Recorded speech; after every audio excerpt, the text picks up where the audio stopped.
요한복음 21장 1에서 14절 말씀입니다. 21장. 그 후에 예수께서 디베랴 호수에서 또 제자들에게 자기를 나타내셨으니 나타내신 일은 이러하니라. 시몬 베드로와 디두모라 하는 도마와 갈릴리 가나 사람 나다나엘과 세베대의 아들들과 또 다른 제자 둘이 함께 있더니 시몬 베드로가 나는 물고기 잡으러 가노라 하니 그들이 우리도 함께 가겠다. 하고 나가서 배에 올랐으나 그날 밤에 아무것도 잡지 못하였더니 날이 새어갈 때에 예수께서 바닷가에 서셨으나 제자들이 예수이신 줄 알지 못하는지라. 예수께서 이르시되 얘들아, 너희에게 고기가 있느냐? 대답하되 없나이다. 이르시되 그물을 배 오른편에 던지라. 그리하면 잡으리라. 하시니 이에 던졌더니 물고기가 많아 그물을 들 수 없더라. 예수께서 사랑하시는 그 제자가 베드로에게 이르되 주님이시라. 하니 시몬 베드로가 벗고 있다가 주님이라 하는 말을 듣고 겉옷을 두른 후에 바다로 뛰어내리더라. 다른 제자들은 육지에서 거리가 불과 한 50칸쯤 되므로 작은 배를 타고 물고기 든 그물을 끌고 와서 육지에 올라보니 숯불이 있는데 그 위에 생선이 놓였고 떡도 있더라. 예수께서 이르시되 지금 잡은 생선을 좀 가져오라. 하시니 시몬 베드로가 올라가서 그물을 육지에 끌어올리니 가득히 찬 큰 물고기가 153마리라. 이같이 많으나 그물이 찢어지지 아니하였더라. 예수께서 이르시되 와서 조반을 먹으라. 하시니 제자들이 주님이신 줄 아는 고로 당신이 누구냐 감히 묻는 자가 없더라. 예수께서 가셔서 떡을 가져다가 그들에게 주시고 생선도 그와 같이 하시니라. 이것은 예수께서 죽은 자 가운데서 살아나신 후에 세 번째로 제자들에게 나타나신 것이라. 사랑하는 형제 여러분, 7월 28일 수요일 새벽 묵상에 오신 것을 환영합니다. 예수님께서 부활하시고 제자들을 찾아오셔서 평강과 성령과 죄사함의 권세를 주시며 세상으로 파송을 선언하셨습니다. 부활을 의심하던 도마에게는 손의 못자국과 옆구리의 창자국을 보여주시며 믿음 없는 자가 되지 말고 믿는 자가 되라고 하셨습니다. 제자들은 주님의 부활을 믿었지만 그리고 파송을 받았지만 아직 무엇을 해야 할지 몰랐습니다. 예수님께서 분명히 너희에게 평강이 있을지어다. 아버지께서 나를 보내신 것 같이 나도 너희를 보내노라 하셨지만 아무도 세상으로 나아가 예수님의 보내신 일을 하지는 않고 있었던 것이죠. 그래서 오늘 예수님은 예수님의 보내심이 무엇인지를 알려주시는 말씀을 15절 이하에서 내 양을 먹이라, 내 양을 치라, 내 양을 먹이라 이렇게 말씀을 하셨는데 그 부분은 아직 읽지를 않았습니다. 그래서 그 부분까지를 염두에 두고 아직 우리가 읽지 않았지만 그 부분 가르치심을 주실 것을 염두에 두고 오늘 내용을 묵상을 해볼 것입니다. 1절. 그 후에 예수께서 디베랴 호수에서 또 제자들에게 자기를 나타내셨으니 나타내신 일은 이러하니라. 디베랴 호수는 갈릴리 바다를 말합니다. 긴네렛, 게네사렛, 갈릴리 바다, 디베랴 호수 이렇게 네 가지 이름이 있고요. 동일한 장소입니다. 2절. 시몬 베드로와 디두모라 하는 도마와 갈릴리 가나 사람 나다나엘과 세베대의 아들들과 세베대의 아들들은 야고보와 요한 자신입니다. 또 다른 제자 둘이 함께 있더니 시몬 베드로가 나는 물고기 잡으러 가노라 하니 그들이 우리도 함께 가겠다 하고 나가서 배에 올랐으나 그날 밤에 아무것도 잡지 못하였더니 제자들이 갈릴리로 돌아가 있을 때입니다. 제자 모임이 흩어지지는 않았지만 딱히 무엇을 해야 할지 모르고 또 재정도 부족해 있었던 정황이 느껴집니다. 그래서 물고기 잡으러 간 것이죠. 주님의 공생애 동안 어부 생활을 중단했던 베드로가 이런 말을 하고 다른 제자들도 따랐던 것은 주님의 공생애 동안에는 그들을 공귀하는 여인들이 여럿 있었고요. 후원 재정이 넉넉해서 가난한 자들을 도울 수도 있었는데 이제 그것이 끊겼을 것입니다. 그래서 그렇게 한 것이고 무엇보다도 베드로 자신이 리더십을 발휘하여서 제자들을 사명 수행으로 이끌 만한 용기가 지금 없었습니다. 그것은 주님이 잡히시던 밤에 베드로가 3번 주님을 부인하여서 주님을 배반했던 것이 베드로 자신을 억누르고 있었을 것입니다. 정신적인 억누름이 되고 스스로 용기를 발휘하지 못하는 것이죠. 베드로에게는 격려가 필요했습니다. 정리하면 사명감, 재정의 공급, 용기를 위한 격려가 필요했습니다. 그때 주님이 나타나신 것입니다. 4절 날이 새어갈 때에 예수께서 바닷가에 서셨으나 제자들이 예수이신 줄 알지 못하는지라. 전장에서도 본 것처럼 부활체는 알아보게도 또는 못 알아보게도 되는 신비한 몸입니다. 그런데 이 타이밍이 새벽이죠. 새벽이라서 잘 몰라볼 수도 있지만 12절의 뉘앙스를 참고해 볼 때 새벽의 어두움 때문만은 아닙니다. 12절에서 뭐라고 말했나요? 제자들이 주님이신 줄 아는 고로 당신이 누구냐 감히 묻는 자가 없더라. 즉 주님을 육안으로는 알아볼 수 없는데 주님이신 줄 알아봤다는 것을 보면 어둠 때문에 주님을 이제 몰라본 것은 아니고요. 부활체이기 때문에 잘 몰라본 것입니다. 한편 새벽이 되도록 제자들은 밤새 수고했지만 허탕을 쳤습니다. 다시 5절 예수께서 이르시되 얘들아 너희에게 고기가 있느냐 대답하되 없나이다. 주님은 몰라서 물으시는 것이 없으시죠. 다 알고도 물으시는 것입니다. 너희들 고기 없지? 못 잡았지? 이런 뉘앙스이고요. 주님을 떠나서 자기 힘을 의지해서 뭘 해보려는 것이 헛수고임을 은연중에 느끼게 하시는 질문입니다. 6절 이르시되 그물을 배 오른편에 던지라 그리하면 잡으리라 하시니 이에 던졌더니 물고기가 많아 그물을 들 수 없더라. 주님께서 던지라 하시는 대로 던졌더니 밤새 잡히지 않던 물고기가 그물을 들 수 없을 정도로 잡혔습니다. 주님이 자연 만물을 지배하심으로 말씀하시는 대로 되는 것입니다. 제자들이 진작에 주님께 의지했더라면 아무 문제가 없었을 것을 괜한 고생을 했죠. 주님께서 그가 내 안에 내가 그 안에 거하면 사람이 열매를 많이 맺나니 나를 떠나서는 너희가 아무것도 할 수 없음이라 하신 말씀이 생각나는 순간입니다. 주님께 붙어 있으면 열매를 많이 맺을 수 있고 모든 것을 다 할 수 있는 그러한 것입니다.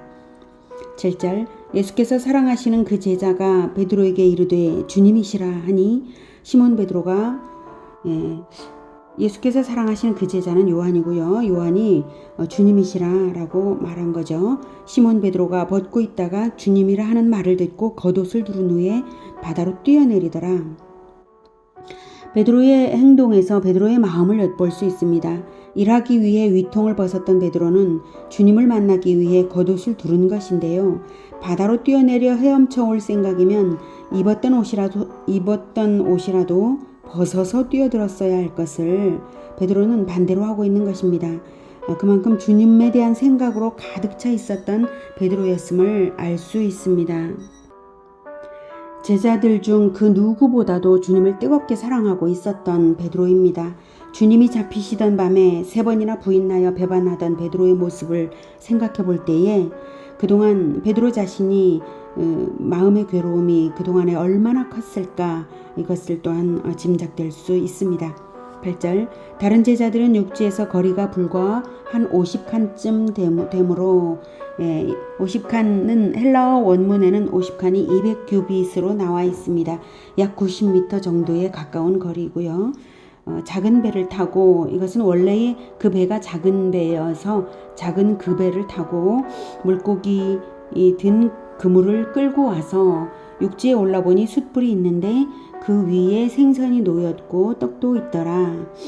주님께서 제자들과의 친밀한 교제를 위해 준비하신 간소한 음식입니다. 바닷가이기 때문에 숯불에 준비하신 것인데요. 이제 숯불에 둘러앉아 먹을 때에 베드로는 다시 숯불에 얼굴이 드러나던 배반의 순간이 떠오를 것입니다. 예수님은 베드로의 마음을 다 아심으로 회개의 마음을 끌어올리시고 나서 용서와 격려와 사명을 주시려고 배려 깊게 상황을 준비하신 것입니다. 주님께서는 늘 언어적으로만 말씀을 하시는 것이 아닙니다. 주님께서는 상황을 통해서도 마음의 말씀을 많이 하시죠. 주님께서는 대중과 함께 있을 때도 개인에게 또는 일부에게 하시는 말씀은 또 그 개인과 일부 분의 사람들이 알아들을 수 있는 어떤 상황, 제스처를 통해서도 말씀을 다 하십니다. 10절 예수께서 이르시되 지금 잡은 생선을 좀 가져오라 하시니 주님을 의지하여 주님의 말씀대로 순종했더니 많은 고기를 잡았던 기억을 인상 깊게 남기기 위해서 그럼으로써 앞으로의 사역에도 힘을 실어 주시려고 지금 잡은 생선을 좀 가져오라 하시는 것이죠. 이미 숯불 위에도 생선이 있는데 말입니다. 11절 시몬 베드로가 올라가서 그물을 육지에 끌어올리니 가득히 찬 큰 물고기가 153마리라 이같이 많으나 그물이 찢어지지 아니하였더라. 그 당시 그 당시의 기술 수준의 그물이라면 153마리나 되는 물고기가 들어있을 정도라면 찢어질 만한데도 찢어지지 않고 또 153마리나 되는 물고기가 밤새도록 한 마리도 잡히지 않던 상황에서 주님이 물고기를 몰아주셔서 잡히게 하신 이적입니다. 주님을 의지할 때 물질적 필요의 문제는 넘어설 수 있는 것임을 가르치시는 것입니다. 제자들이 물질적 필요가 있어서 물고기를 잡으러 오는 것임을 주님은 다 아시니까요. 세상에 나가 주님이 명하신 사역을 복음화 제자화로서 사람을 낚는 사역을 해야 할 제자들이 재정적 필요 문제를 해결하기 위해 물고기 잡으러 나와서 그것도 잡히지를 않아 난관에 처하여 오도 가도 못하는 그런 상황에 놓여서는 안 되는 것입니다. 주님을 의지하여 용기를 가지고 재정적 난관에 닥치더라도 맡기신 사명을 위해 염려 없이 전진할 수 있도록 보여주시는 이적인 것입니다. 믿지 않는 사람들의 눈에는 그게 우연이지 이적이냐 할 수 있지만 주의 일을 하는 사람들에게는 일상 속에서 이적이 따라다니며 복음화 제자화를 하는 길에서 어떤 어려움도 넘어설 수 있음을 알 수 있습니다.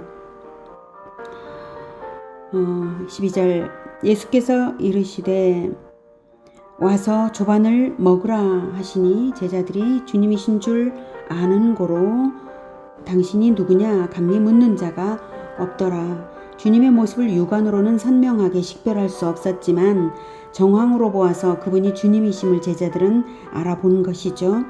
13절 예수께서 가셔서 떡을 가져다가 그들에게 주시고 생선도 그와 같이 하시니라. 오병이어 때가 생각나기도 하고요. 성찬 때가 생각나기도 하는 행동이십니다마는 여기에서는 가서 떡을 가져다라고 말씀을 하심으로써 신비적인 이적으로서 보여주시고 계신 상황은 또한 아닙니다.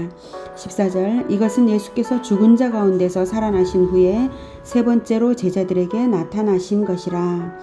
개인적으로 부활체를 보여주신 것은 세 번뿐이 아니라 여러 차례 있습니다. 막달라 마리아, 베드로 개인, 주님의 동생 야고보, 사도 바울, 엠마오 마을로 가던 두 제자 등등. 하지만 여러 제자들에게 공동체로서 나타나 주신 것은 이번이 세 번째였다고 요한이 기억을 말하는 것입니다. 오늘은 부활 후에 거듭 제자들을 찾아오셔서 부드럽고 친절하게 조용히 이적을 베푸시며 제자들을 위로하고 격려하러 오신 예수님을 만났습니다. 세상으로 나아가 복음화 제자화를 하도록 사명을 받았지만 어찌할 바를 몰라 생산 현장으로 돌아가 궁지에 몰린 제자들이었습니다. 우리 역시 현실 속에서 이럴 수 있습니다. 우리에게도 동일한 메시지를 주시고 계십니다. 복음화 제자화의 사명을 받은 자들은 그 사명을 받들어 나가는 예수 제자라면 결코 현실의 궁지에 휘말려 있을 필요가 없으며 주님을 의지하여 주님 말씀대로 하면 문제는 해결된다는 것을 알리고 계십니다. 예수님은 세상 끝날까지 하늘과 땅의 모든 권세로서 예수 제자들과 함께 하시는 약속대로 행하십니다. 마태복음 28장 18, 19, 20절에 예수께서 나와 말씀하여 이르셨었죠. 하늘과 땅의 모든 권세를 내게 주셨으니 그러므로 너희는 가서 모든 민족을 제자로 삼아 아버지와 아들과 성령의 이름으로 세례를 베풀고 내가 너희에게 분부한 모든 것을 가르쳐 지키게 하라. 볼지어다 내가 세상 끝날까지 너희와 항상 함께 있으리라. 이렇게 말씀하셨습니다. 그러므로 이 사명을, 복음화 제자와의 사명을 붙들어 나아가는 용기를 결코 잃지 마시기를 축복합니다. 생업 현장을 함께 겸하든 사역만을 전적으로 하든 그것은 상관이 없습니다. 지금 제자들에게 너희들이 왜 물고기 잡으러 나왔느냐 이렇게 말씀하고 계시지 않으시죠. 오히려 물고기를 더 많이 잡히게 하고 계시지 않습니까? 어떤 상황에서라도 복음화 제자와의 사명을 받드는 것에 최우선을 두고 나아갈 때에 주님께서 함께 하시며 문제를 자연스럽게 해결하시며 도우실 것입니다. 예수 제자인 우리는 물고기를 낚는 일을 우선으로 할 자들이 아니라 사람 낚는 어부들임을 잊지 마시기를 바랍니다. 주님의 함께 하심으로 제자와의 열매가 풍성하기를 축복합니다. 더불어 물질적인 풍요함 역시 허락하실 것을 자연히 우리는 기대할 수 있는 것입니다. 기도하겠습니다. 하나님, 우리는 주님께서 세상에 나아가 복음화 제자화를 하라는 사명을 분명히 주셨음에도 불구하고 복음화 제자와의 사명에 최우선을 두지 못하고 먹고 사는 일을 걱정하며 먹고 사는 일에 매여 있는 수가 많이 있습니다. 주님, 우리의 연약함을 돌아보아 주시고 불쌍히 여기시며 언제나 함께하여 주시며 어려운 문제들을 해결해 주시기를 원합니다. 그러나 그보다도 먼저는 우리가 이 사명을 붙들어서 복음화 제자와의 최우선의 가치와 최우선 순위를 두며 이것을 받들어 나아갈 수 있도록 우리들을 성령으로 충만케 하여 주시기 원합니다. 우리가 그렇게 하겠습니다. 생업을 가지면서 그 일을 하기도 하고 또는 전임 사역으로서 복음화 제자와의 일을 하기도 할 때에 우리 공동체에 주님께서 함께 하시며 모든 문제를 해결하여 넉넉함 가운데 아무 염려 없이 복음화 제자와의 충만한 열매가 있게 하여 주시옵소서. 예수 그리스도 이름으로 기도드립니다. 아멘. 이어지는 시간은 개인 기도 시간입니다. 영상은 여기서 마치겠습니다.